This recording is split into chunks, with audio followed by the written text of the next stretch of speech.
میں ان بچوں سے ایک اور نصیحت کروں گا، کسی سے نفرت نہیں کرو، کسی سنی سے نفرت نہیں کرو، کسی ہندو سے نفرت نہیں کرو، کسی عیسائی سے نفرت نہیں کرو۔ نفرت کرنے والا علی کے دروازے کا بندہ نہیں ہے۔ پیار بانٹنے والا، محبتیں بانٹو، اچھائیاں دیکھو، مثبت چیزیں دیکھو۔ بھائی بریلوی بھائیوں میں اچھائیاں بھی تو ہیں، دیوبندی بھائیوں میں اچھائیاں بھی تو ہیں، میں ان سے کہتا ہوں شیعوں میں کوئی اچھائی بھی تو ہوگی۔ تم اچھائیاں دیکھو، برائیاں نہیں دیکھو۔ ایک نبی نے اپنے حواریوں سے، یعنی اپنے امتیوں کے کوئی امت میں سے کچھ لوگوں سے ایک کتے کی طرف اشارہ کر کے کہا اس میں کوئی اچھی چیز نظر آ رہی ہے؟ اس کے اندر کیڑے اٹھ رہے تھے، وہ جو ہے وہ زخمی تھا، اس کی بہت بری حالت تھی، تو سب نے کہا نہیں جی کوئی چیز اچھی نظر نہیں آ رہی ہے۔ حضرت فرمایا تمہیں اس کے چمکتے ہوئے دانت نظر نہیں آ رہے؟ کوئی اچھی چیز تو ڈھونڈ لو کسی کے اندر۔ میں اس آیت کی تفسیر میں بات کر رہا ہوں، موضوع سے ہٹ کر نہیں بول رہا۔ حسد کرنے والے عزیزان گرامی اپنا نقصان کر رہے ہوتے ہیں، محسود کو وہ اس کا کچھ نہیں بگاڑ پائیں گے۔ مجھے بتائیے جنہوں نے اہل بیت کے ساتھ ظلم کیا، کیا ہوا اہل بیت کے ساتھ؟ اللہ نے اور عزت بڑھا دی، اللہ نے اور ان کا احترام بڑھا دیا۔ وہ جیسے جیسے ظلم کا شکار ہوتے چلے گئے، ایسے ایسے معاشرے پر حاکم بنتے چلے گئے۔ بتائیے جتنا پیسہ علی کا ذکر روکنے کے لیے خرچ ہوا تاریخ میں، اتنا کسی اور پر خرچ ہوتا تو وہ میوزیم میں بھی نہ ملتا، لیکن جتنا آج علی کا احترام ہے معاشرے میں کسی کا ہے ہی نہیں احترام۔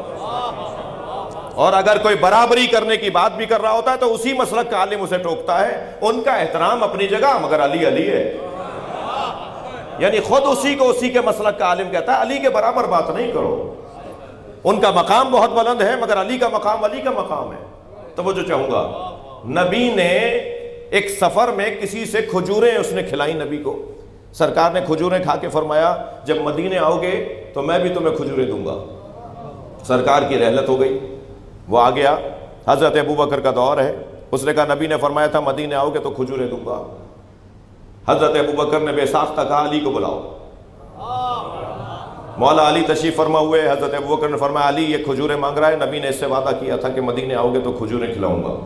مولا علی نے 3 مشت کھجوریں اس کے دامن میں ڈال دی۔ صحابہ اکرام نے پوچھا یا ابوبکر یہ کام تو آپ بھی کر سکتے تھے؟ فرمانے لگے جب میں غار میں نبی کے ساتھ تھا تو ساری رات یا اللہ کی باتیں ہوئی ہیں یا علی کی باتیں ہوئی ہیں۔ ساری رات سرکار نے مجھ سے اللہ کی بات کی ہے یا علی کی بات کی ہے، اور جو علی کی باتیں مجھ سے کی ہیں ان میں سے ایک بات نبی نے یہ فرمایا انا کفایا، میں نے کیوں کہا علی تم دے دو؟ فرمایا انا کفایا وکفا علی فی العدل سوا، میرا ہاتھ اور علی کا ہاتھ عدالت میں ایک جیسا ہے۔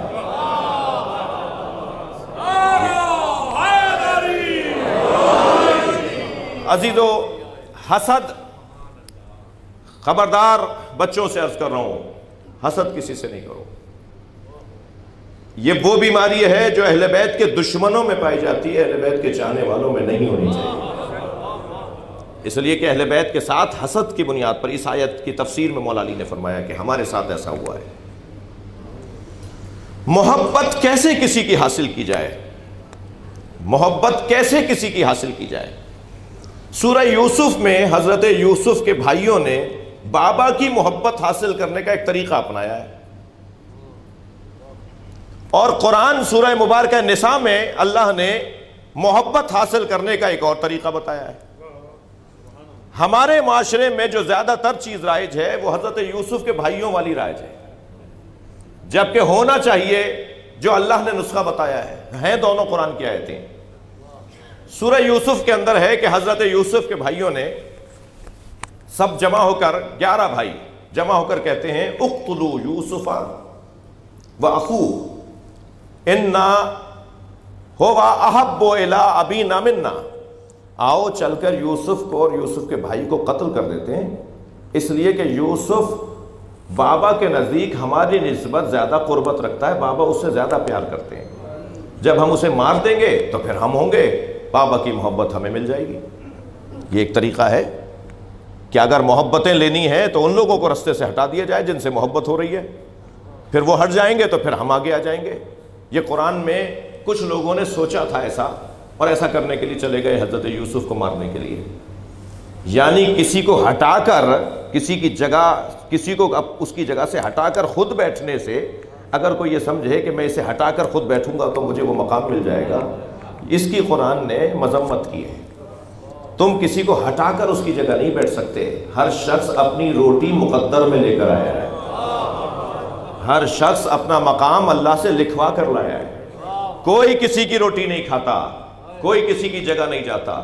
یہ ایک طریقہ، قرآنی طریقہ قرآن میں بیان ہوا، قرآنی تو نہیں لیکن قرآن میں بیان ہوا ہے، اور ایک طریقہ اللہ نے بیان کیا ہے، اور وہ طریقہ کیا ہے؟ ان الذین آمنوا وعملوا الصالحات، تم ایمان اپنا پکا کرو اور کردار اپنا مضبوط بناؤ۔ سیجعل لہم الرحمن ودا، تو پھر لوگوں کی محبت ان کے دلوں میں، لوگوں کے دلوں میں تمہاری محبت اللہ ڈالے گا۔